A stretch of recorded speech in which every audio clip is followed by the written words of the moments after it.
so many empty offices now, which just Mhm. won't be ever used again. Yeah, I agree.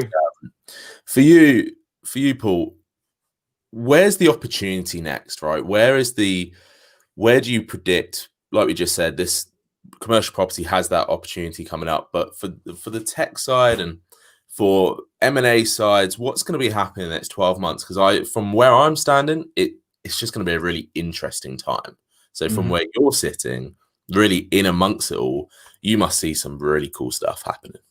Yeah, well, we're already seeing deals in the last 2 or 3 months that are happening as a result of the pandemic. So, Mm. in May, Compass Group, which is, one of the world's largest caterers to offices and office buildings in terms of the food and the canteen cafeteria, they acquired a small company called Feeder, Feedr, for $24 million. That was essentially a food delivery company, and is a food Yeah. delivery company, delivering meals to employees in offices. And Feeder pivoted immediately after the lockdown to be able to deliver that food to employees at their homes. And then Compass Group acquired the company, as I said, for 24 million. And interestingly, there was quite a bump up in the Compass share price. In fact, in terms of market value, after I think about 5 to 10 days after the deal was announced, the Compass Group relative to the FTSE 100 had added about $1.5 billion Wow. to their market value on a $24 million acquisition. Just a reflection that the market liked the deal and Yeah. believed that there's a lot of promise for Compass to be able to transform its entire operations over the next 5-10 years from new models that are emerging like Feeder. Mhm. And then it was last month, I think, in June, when Lululemon, the maker of women's clothing, yoga, and so on, acquired a company called Mirror, which is a little bit like Peloton, but it's a mirror on the wall that's interactive, and you can Okay. do classes in boxing and so on with others. And that was also a very interesting deal in which the Lululemon share price had a similar effect after announcing it, because you can see some obvious synergies with the businesses. And also during a pandemic, during a lockdown, people are having to work out at home. So we've Mhm. already seen some very interesting deals by non-tech companies acquiring tech companies. I think we're going to see a few more across the general tech landscape. There's no doubt that AI, big data, cloud, software hosted on the cloud, SaaS, across, frankly, all applications are Yeah. going to be extremely interesting over the next, from now until the end of time, but certainly starting now. The problem from an M&A perspective is, at the moment, there is still a generally accepted belief that prices are too high. Hmm. And I do advise companies to take that with a grain of salt, because looking at Tesla and looking at Lemonade doesn't necessarily mean that that type of price dynamic applies to every single good tech company, regardless of Yeah. size. Every company is different. And there are thousands of extremely valuable tech companies that, by the way, are doing AI and data analytics and hosting and so on everywhere throughout the world, that don't have anything in terms of the shareholders and founders don't have anything like those kind of price expectations. So while price, I think, is holding back a lot of otherwise would-be acquirers, it shouldn't be. There's nothing wrong with preparing a crash list now, because I think, personal view, it's inevitable that we're going to have a major correction in the tech sector. Whether you want to call it a crash or not, we'll have to see. But could prices fall by 50%? Of course they could. Yeah. It's happened before. It's probably going to happen again. There's nothing wrong with that. And I think that's the thing. important. When things like that happen, people, a lot of people, let's say, go into fear mode. Mhm. But if you look back into the history, it's just a pattern. It's something that always crops up at certain points of time, and it's fine. You have to plan for it, like anything else. Yeah. If you're an entrepreneur, you absolutely have to plan for that. And frankly, you're being irresponsible if you're not. Mhm. I know entrepreneurs who have not planned for it. They've raised some cases $500,000 to £1 million a month on the basis that the money's always going to be there. That is irresponsible. Yeah, super naive.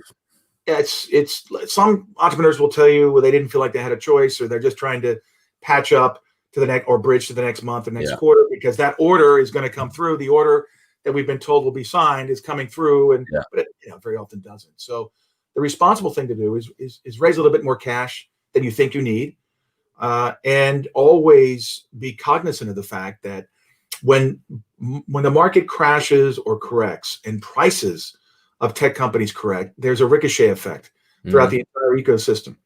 And importantly, if you have venture capital investors, they may not be as willing to support you as some of their other portfolio companies, despite whatever you're being told and whatever you may believe. They may not be as willing to support you when the market bottom falls out. And if they're not going to support you, you're playing with fire if you're assuming other VCs will come in and invest. You will find that you may have the lenders and investors of last resort who come in, who not only look at a down round, but look at things that you'd rather not contemplate. And the way that you deal with that is months in advance of it actually happening by planning. It doesn't need to be called a plan B. It should still be part of your plan A. All it is really planning through market cycles. The other thing that happens is it isn't just the raising of capital and the valuation and where you're going to source your capital. It's your core business. It's your revenue. If you're B2B, then you need to see to what extent is your business depending on contracts, both the ones you currently have, which ones could be canceled, likely will be canceled, and which contracts will you not win? How does it affect cash? How does it affect how you manage your business? B2C, if it's anything advertising based, that's a big problem. I mean, these are obvious things, right? I mean, in a market downturn, advertising is travel, entertainment, and so on. Even now in the pandemic, it's the first thing that companies cut. So this should just be part of the natural planning process. And it's why I say when we have a market crash, it really shouldn't be a big deal for anyone who's been responsible and has been planning for that to happen. So at any time, so that they can adapt and adjust. And it's like, oh, okay, so we've had a crash, and to not get distracted with all the noise, and because that's what there is. It's just all you hear about in the news, and it's just noise. Whose responsibility is it to prep that? Do you think it's the founder's responsibility as the founder of the business, or do you think some responsibility should also lie on, if they're investor backed, for the investors to protect their investment? Both, 100% both. So all entrepreneurs that have moved ideally beyond they're either in angel stage or beyond angel stage, you have a board. Even if it's only 3 people on the board, they should have a board. And the board's response, and especially when you have a VC on your board, when you get to that point, the board's responsibility for sure is to remind that management team early and often that don't take anything for granted. Don't take anything for granted. Don't take the markets for granted. Don't take your valuation for granted. Don't take the fact that you've raised $1 million or $10 million from us for granted. Don't take the fact that you've got a great CTO who just joined you for granted, because that CTO might leave.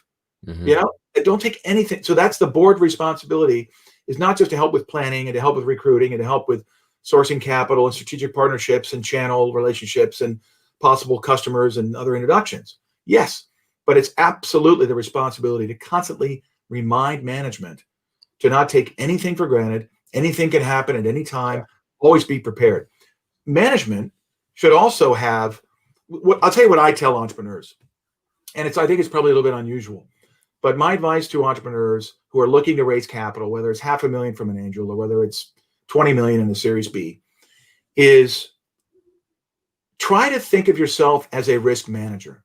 Now, I know it sounds crazy for an entrepreneur who's out there wanting to change the world and wants to be the next Steve Jobs or Jeff Bezos, but try to think yourself as a risk manager. If you're taking someone else's money, then you must respect that money as theirs. And all you're doing is acting as a caretaker for their money for a period of time.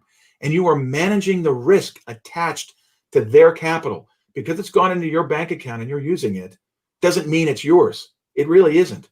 The company is yours.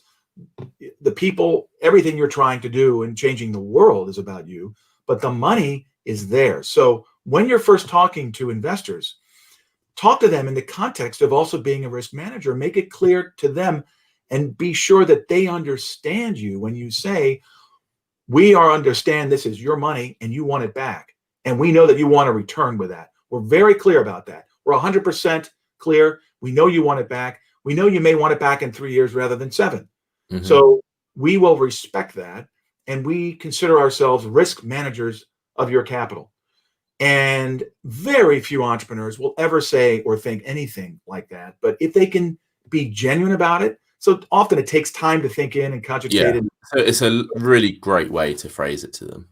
if they can be genuine about it, then investors will flock, all else being equal, to those entrepreneurs, because one of the greatest frustrations that VCs have is, this is a great entrepreneur. I mean, they're out, beating a path to everyone's door with this new product solution, recruiting great people, but they're so in their own head. They have such a stubborn view of many things, and in many cases they're right, that I'm a little nervous they won't realize that the money we've just, whatever number of millions we just invested in this business, they'll forget that it's ours, and that they're only doing what they're doing because of the capital that we invested in them. And so it really is a great frustration that investors have, that they're sometimes worried about that. I think sometimes it kills deals because the entrepreneurs don't listen. And they don't. Founders, entrepreneurs often forget that investors are looking at them when they're speaking to them. They're not necessarily always looking at the product or the tech. They're looking at the people that are running it, that has the idea, that has the passion. Like the tech and the product's only going to get you so far. That's right. 100% right. Yes. It's, one of the things I've learned, or have come to believe anyway, after my 30 years of doing this, and I have lots of scars to tell the tales of being through many battles, is that it's really all about the people, right? It's, yes, we want to be sure that you've built a product or solution that can win in a large market, that can go beyond the corner shop and be in 60 countries within 24 months. Yes, of course. But before that, it's about the people. It's about the founders and the people that they've recruited. And there's, the vast majority of the investment decision is based on that, because really good people can, frankly, make anything happen. They might make a mistake from time to time. Sure. Really good entrepreneurs and teams can do almost anything. They can course correct very quickly, pivot, whatever word you want to use, very quickly on a dime into the right direction. The ones who don't tend to be a bit more stubborn. They're very difficult to work with, and they may have built the best mousetrap, but frankly, the chances of succeeding, especially today when everything's moving incredibly fast, are low. And investors know that. By now they've learned that it's really all about the people. And this is why you see investors follow founders through multiple different products, businesses, packages, all that kind of stuff. So people overcomplicate things, but like you just said, it is really simple. It's people business. Like you often hear about, there's no B2C, there's no B2B, it's just P2P. I'm a firm believer in that.